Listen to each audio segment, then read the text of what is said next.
Hi అండి. ఇవాళ సొరకాయతో పప్పు చేసుకున్నాను.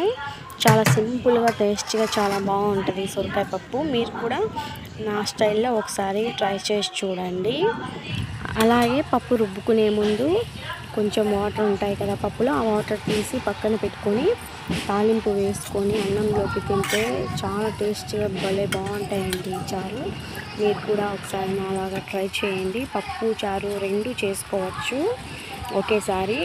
ముందుగా కుక్కర్లో ఒక గ్లాసు కందిపప్పు తీసుకొని కొంచెం వాటర్ యాడ్ చేసుకొని 2 సార్లు శుభ్రంగా నీట్గా కడిగి పక్కన పెట్టుకున్నాను.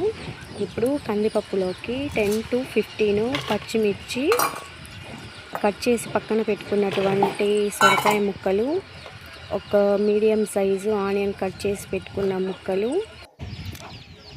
3 టమోటాలు కట్ చేసి పెట్టుకున్నవి వేసుకున్నాను. ఇప్పుడు ఒక చిన్న నిమ్మకాయ సైజు చింతపండు, ఒక 1/2 స్పూన్ పసుపు, 1/4 టీ స్పూను కారము, రుచికి సరిపడినంత ఉప్పు వేసుకొని ఇప్పుడు పప్పుకు కావాల్సినన్ని వాటర్ యాడ్ చేసుకొని ఒక 1/2 స్పూను ఆయిల్, ఒక కరివేపాకు వేసి కుక్కర్ గ్యాస్ మీద పెట్టి విజిల్స్ పెట్టించాను.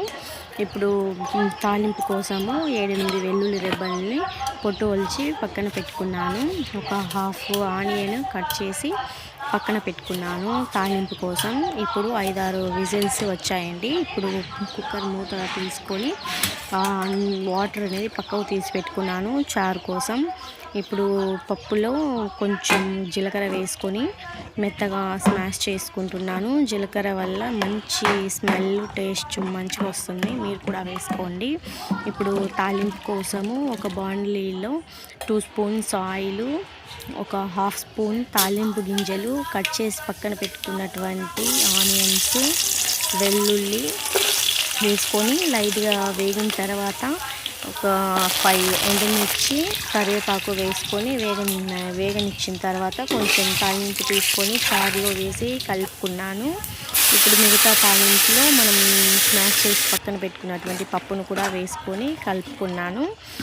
మీకు ఇలాంటి మరిన్ని వీడియోస్ కావాలి అంటే మా ఛానల్ని సబ్స్క్రైబ్ చేసుకోండి, లైక్ చేయండి, షేర్ చేయండి. Bye friends.